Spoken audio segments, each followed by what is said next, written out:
पूजा पाठ करने के बाद भी घर में बरकत क्यों नहीं हो रही है? आपने बहुत लोगों को यह कहते हुए सुना होगा कि इतने पूजा पाठ करता हूँ लेकिन इसका पूर्ण फल मुझे नहीं मिलता है। असल में जाने अनजाने कुछ लोगों को पूजा के दौरान कई तरह की गलतियां कर बैठते हैं, जिसकी वजह से उन्हें पूजा का फल नहीं मिल पाता और पूजा अधूरी रह जाती है। पहले नंबर, किसी भी देवी देवता या भगवान के पूजा करने से पहले स्नान किया जाता है। स्नान के पश्चात शांत मन से भगवान के सामने आसन में बैठा जाता है।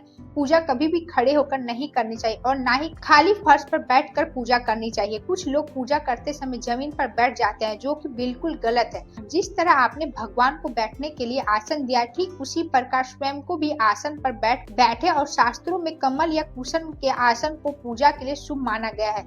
दूसरे नंबर, अक्सर लोग पूजा करते समय सिर्फ धूप जलाते हैं, लेकिन यह गलत है।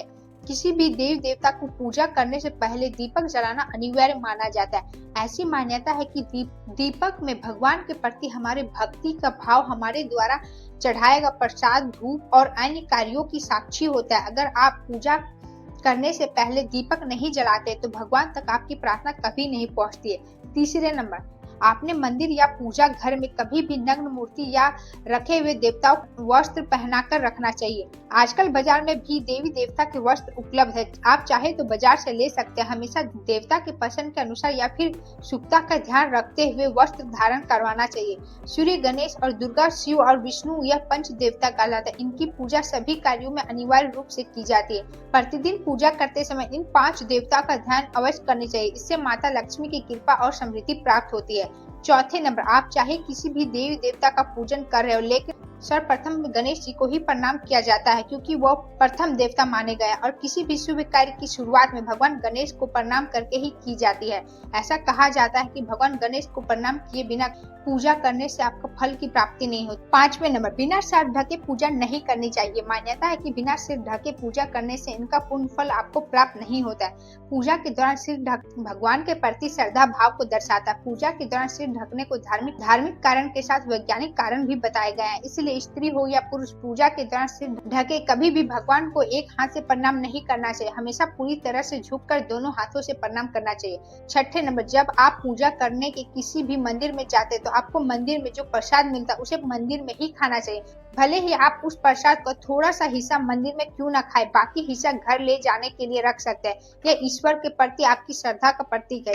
आप जब भी मंदिर जाते हैं तो आपको एक बार घंटा जरूर बजाना चाहिए। ऐसा माना जाता है कि घंटा बजाने से आपके संदेश सीधा ईश्वर तक पहुंचता है। घर में पूजा करने के बाद शंख घंटी बजाना महत्वपूर्ण माना जाता है। इससे घर में सकारात्मक ऊर्जा आती है। 7वें नंबर, हमेशा इस बात का ध्यान रखें कि कभी भी दीपक से दीपक नहीं जलाना चाहिए। शास्त्रों के अनुसार जो व्यक्ति दीपक से दीपक जलाते वह रोगी ही होते हैं। नहाने से पहले भी भगवान को चढ़ाने के फूल नहीं तोड़ना चाहिए। नहाने के बाद फूल तोड़ने पर फूल स्वयं को चढ़ाया हुआ माना जाता है, ऐसा शास्त्रों में कहा गया। पूजा पाठ करते समय फिर भी किसी भी समय दीपक, शंख, भगवान की मूर्ति या तस्वीर, सोने के आभूषण या शालिग्राम को कभी भी सीधे जमीन या फर्श में नहीं रखना। 8वें नंबर, घर या मंदिर में पूजा के समय भगवान की आरती करते समय भगवान विष्णु के सामने 12 बार, सूर्य देव के सामने 7 बार, दुर्गा देवी के सामने 9 बार और शंकर भगवान के सामने 11 और गणेश जी के सामने 4 बार आरती घुमानी चाहिए। इससे पूजा पाठ करने नकारात्मक फल मिलता है। आपको किसी भी मंत्र का जाप करने के पश्चात आसन के नीचे भूमि को स्पर्श करके नेत्रों से लगाना चाहिए। इससे आपको जप के पूर्ण फल प्राप्ति होती है। 9वें, अगर आप किसी भी खास प्रयोजन के लिए कोई पूजा अनुष्ठान करते हैं तो उस संकल्प को पूरा करने में ज्यादा समय नहीं लगाना चाहिए।